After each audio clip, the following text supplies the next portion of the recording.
समर्थ एक ऐसा युवक था जिसकी आंखों में बड़े सपने थे, लेकिन जेब खाली थी।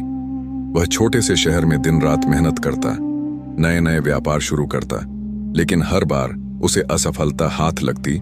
उसकी सबसे बड़ी समस्या यह थी कि वह जो भी शुरू करता उसका ढिंढोरा पूरे मोहल्ले में पीट देता। परिणाम यह होता कि काम पूरा होने से पहले ही नजर लग जाती या लोग उसके उत्साह को ठंडा कर देते।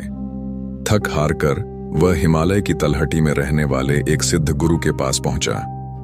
गुरु न केवल आध्यात्मिक रूप से प्रबुद्ध थे, बल्कि वे मानवीय स्वभाव और धन के मनोविज्ञान के भी प्रकांड विद्वान थे।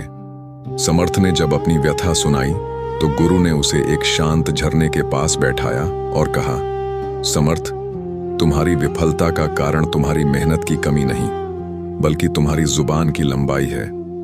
यदि तुम वास्तव में अमीर बनना चाहते हो तो तुम्हें मौन की शक्ति को समझना होगा।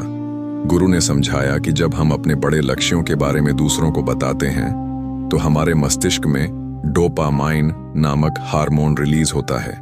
यह वही हार्मोन है जो हमें तब मिलता है जब हम वास्तव में कुछ हासिल कर लेते हैं।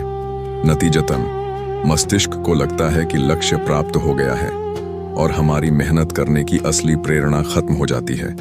इसके अलावा नकारात्मक लोग आपकी योजनाओं में कमियां निकालकर आपके आत्मविश्वास को डिगा देते हैं। समर्थ ने पूछा, गुरुदेव, क्या मुझे अपनी सफलता के बारे में भी किसी को नहीं बताना चाहिए?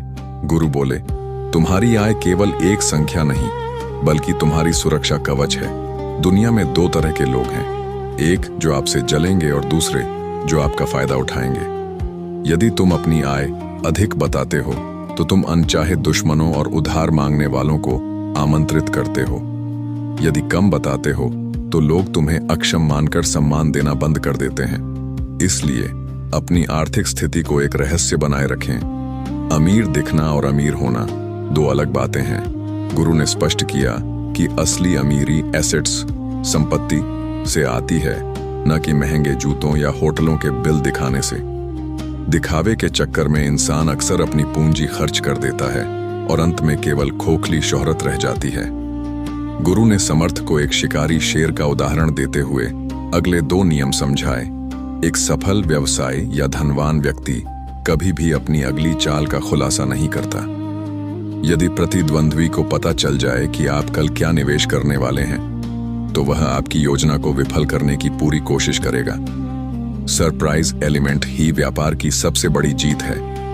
अपनी कमियां कभी भी सार्वजनिक न करें। गुरु ने चेतावनी दी कि व्यापार की क्रूर दुनिया में लोग आपकी कमजोरी को आपके खिलाफ हथियार की तरह इस्तेमाल करेंगे।